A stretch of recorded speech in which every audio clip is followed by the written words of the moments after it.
ڈال کر رکھیں جسے ہر آتا جاتا انسان پڑھ نہ سکے۔ مجھے تاریخ میں کوئی ایسا شخص نہیں ملا جس کے ذریعے اللہ تعالیٰ نے امت کو نفع پہنچایا ہو اور اس سے کوئی مصیبت نہ پہنچی ہو، چاہے چھوٹی ہو یا بڑی۔ مصیبت ایک ایسا دروازہ ہے جس سے ہر سچے کو داخل ہونا ہی ہوتا ہے۔ کچھ اس لیے بھی پسند آتے ہیں سچ بولنے والے لوگ کیونکہ وہ خود ٹوٹ جاتے ہیں مگر کسی کا دل ٹوٹنے نہیں دیتے۔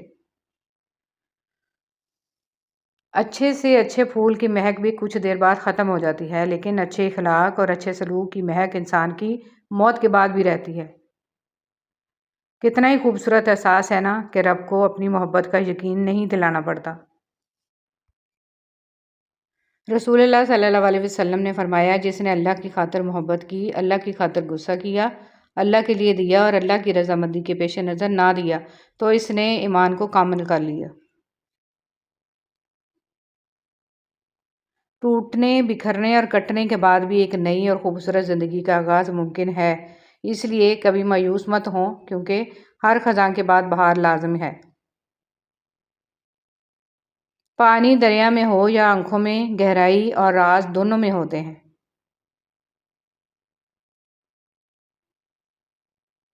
اے میرے پروردگار، میری بہترین عمر میری آخری عمر کو بنا دیجیے اور میرے بہترین اعمال میری آخری اعمال کو بنا دیجیے اور میری زندگی کا سب سے بہترین دن وہ بنا دیجیے جس دن میں آپ سے ملوں، یعنی موت کا دن۔ یا رب میرا خاتمہ ایمان پر فرما دیجیے، آمین۔ اور تم ایک دوسرے کے مال آپس میں ناحق نہ کھایا کرو اور نہ مال کو بطور رشوت حاکموں تک پہنچایا کرو کہ یوں لوگوں کے مال کا کچھ حصہ تم بھی ناجائز طریقے سے کھا سکو، حالانکہ تمہارے علم میں ہو کہ یہ گناہ ہے۔ ٹھیک ہوں، یہ ہم ہر کسی سے کہہ سکتے ہیں، پریشان ہوں یہ کہنے کے لیے کسی خاص کی ضرورت ہوتی ہے۔ تمہیں یہ امید ہے نا کہ اللہ تمہاری ساری دعائیں قبول کر لے گا، تو یقین رکھو جس رب نے تمہیں امید دی ہے وہ جلد ہی قبولیت کی خوشخبری بھی دے گا۔ اور تم اپنے مردوں اور عورتوں میں سے ان کا نکاح کر دیا کرو جو عمر نکاح کے باوجود بغیر ازدواجی زندگی کے رہ رہے ہوں، اور اپنے باصلاحیت غلاموں اور باندیوں کا بھی نکاح کر دیا کرو۔ اگر وہ محتاج ہوں گے تو اللہ اپنے فضل سے انہیں غنی کر دے گا، اور اللہ بڑی وسعت والا اور بڑے علم والا ہے۔ انسانوں کے پاس امیدیں لے کر کبھی نہ جاؤ کیونکہ یہ وہ جگہ ہے جہاں صرف مایوسیاں ملتی ہیں، اس لیے بس رب العالمین کے در پر گڑ گڑاؤ اور حاجت طلب کرو کیونکہ یہاں ہر مایوس چہرے کو امیدیں مل جاتی ہیں اور ہر تاریک حیات روشنی سے منور ہوتی ہے۔ جب مایوسیاں بڑھنے لگیں تو مہربانیاں گننا شروع ہو جانا، اللہ پاک کی محبت کی مٹھاس محسوس ہوگی اور دل سکون سے لبریز ہو جائے گا۔ صبر اور توکل۔ صبر نے حضرت یوسف علیہ السلام کو عزیز مصر بنایا، جبکہ توکل نے حضرت موسیٰ کو دریا پار کروایا۔ اللہ ضائع نہیں کرے گا تمہاری دعا، تمہارا صبر، اور وہ تمہیں مانگتا دیکھ کر خوش ہوتا ہے، دیکھنا جلد ہی قبول ہوگی اور امید سے بڑھ کر ملے گا۔ زندگی آزمائشوں کا سمندر ہے، کسی سے لے کر آزمایا جاتا ہے تو کسی کو بے تحاشا دے کر آزمایا جاتا ہے، بس کہیں صبر کی اور کہیں شکر کی آزمائش ہے۔ زندگی میں کچھ راستے صبر کے ہوتے ہیں اور کچھ راستے سبق کے۔ صبر۔ آپ کا صبر کسی کے لیے بد دعا ہی ہوتا ہے۔ ہر انسان اپنے کیے کو پا لیتا ہے۔ صبر کریں، معاف کرنا نہ کرنا آپ کے ہاتھ میں ہے۔ معاف کر دینا آپ کے اجر کو بڑھا دیتا ہے اور اس معافی کے بدلے میں ہو سکتا ہے کوئی راحت یا آسانی مل جائے، مگر بدلہ لینے کا بھی حق ہے آپ کے پاس، اور اگر آپ صبر کر رہے ہیں تو بے شک وہ زیادہ افضل ہے۔ کسی بھی صابر انسان سے زیادہ بہادر کون ہوگا؟ صبر بزدل نہیں بہادر کیا کرتے ہیں، اپنے صبر پر پچھتائیں مت، بس رب پہ چھوڑ دیں، اللہ صبر کرنے والوں کے ساتھ ہے۔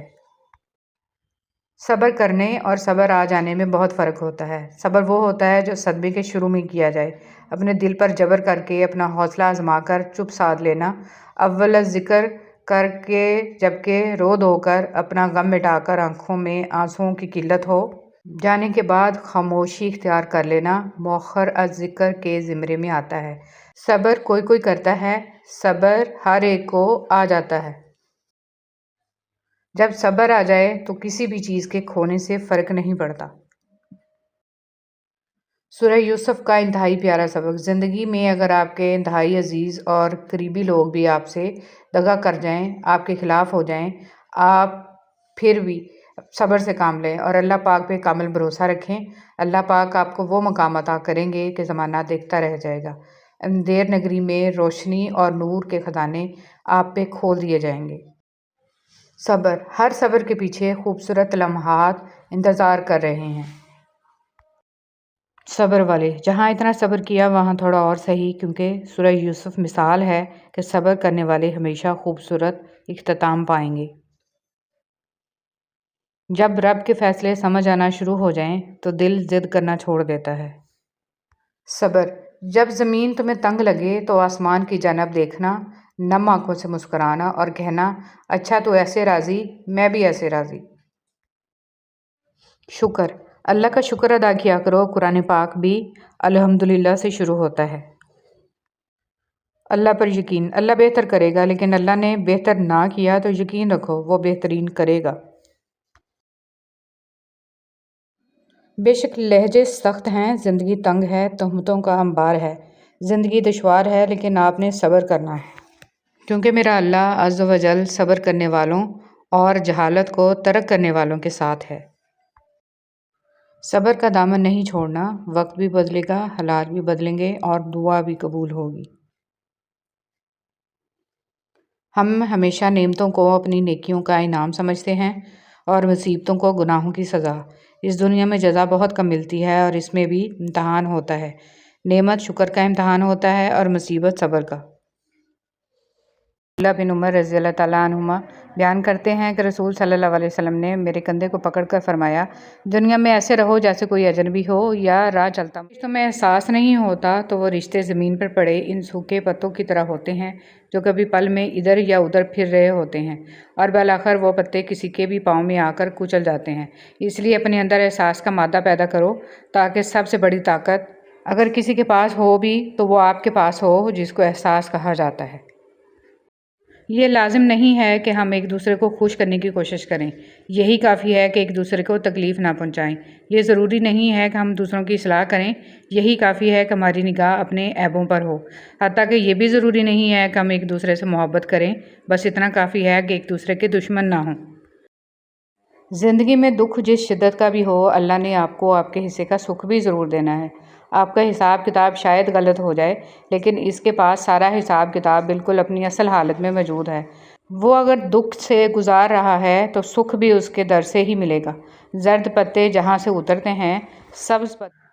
اگر تمہارا نماز کو دل نہیں کرتا مگر پھر بھی تم نماز ادا کرتے ہو تو فخر کرو خود پر کہ تم نماز اپنے دل کے لیے نہیں بلکہ اللہ تعالیٰ کے لیے ادا کرتے ہو۔ سو تم نماز قائم کرو، یہی نماز تمہیں سکون دے گی، آنکھوں کو چین دے گی، چہرے کو نور دے گی اور دل کو راحت دے گی، اور ہو سکتا ہے تم اللہ تعالیٰ کو اتنے پسند آ جاؤ اور اس کے فضل سے جنت الفردوس میں اعلیٰ مقام پا لو۔ سو تم نماز قائم کرو۔ ہر دفعہ آپ کو اپنا غم بانٹنے کے لیے کاندھا میسر نہیں ہوتا، لیکن سجدہ کرنے کے لیے زمین ہر وقت میسر ہے اور آپ اپنا دکھ اپنے رب کریم سے ہر وقت بانٹ سکتے ہیں۔ یہ سہارا سب سہاروں سے بڑا ہے۔ قرآن اللہ کا کلام ہے، یہ آسمانی مرہم ہے، یہ اللہ کی طرف سے شفا ہے مومنوں کے لیے۔ اگر اس کو ہم تھام لیں گے تو اللہ ہمیں تھام لے گا۔ تمہیں تمہارے حصے کا ملے گا، ایک مقررہ وقت پر ملے گا، صبر سے کام لو۔ بے شک اللہ ہمیں ایسی جگہ سے روزی دیتا ہے جس کا ہمیں گمان بھی نہیں ہوتا۔ اللہ اپنے پیاروں کو آزماتا ہے، تمہارے لیے بھی یہ ایک آزمائش ہے اور امتحان ہے، اس پر صبر سے پورے اترو پھر دیکھنا۔ تمہارا رب سچا رب ہے، وہ کہتا ہے ہر مشکل کے ساتھ آسانی ہے، تو یقین رکھو ایسا ہی ہوگا۔ تم کیوں بدگمان ہوئے پھرتے ہو؟ بے شک اللہ صبر کرنے والوں کے ساتھ ہے۔ جب وہ خود کہتا ہے کہ میں ساتھ ہوں تو تم کیوں خود کو اکیلا محسوس کرتے ہو؟ سنو، یہ دنیا کے وقتی رشتے سوائے دھوکہ کے کچھ نہیں ہیں، اس لیے اپنے رب پر یقین رکھو، وہ سب ٹھیک کر دے گا۔